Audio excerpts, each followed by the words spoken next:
Efeso 3:14-17. Dahil dito ay iniluluhod ko ang aking mga tuhod sa Ama, na sa Kanya'y ipinangalan ang bawat sambahayan sa langit at sa lupa, upang sa inyo'y ipagkaloob niya ayon sa kayamanan ng Kanyang kaluwalhatian, na kayo'y palakasin ng kapangyarihan sa pamamagitan ng Espiritu sa pagkataong loob, upang si Kristo ay manirahan sa inyong mga puso sa pamamagitan ng pananampalataya, kung paanong kayo'y nag-uugat at tumitibay sa pag-ibig.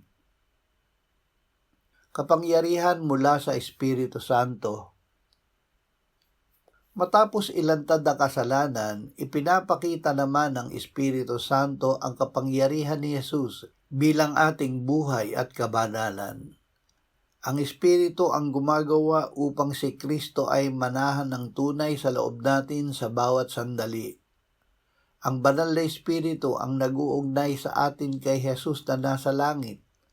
Dahil sa Kanya, ang presensya ni Jesus ay hindi malayo, kundi nasa loob na natin.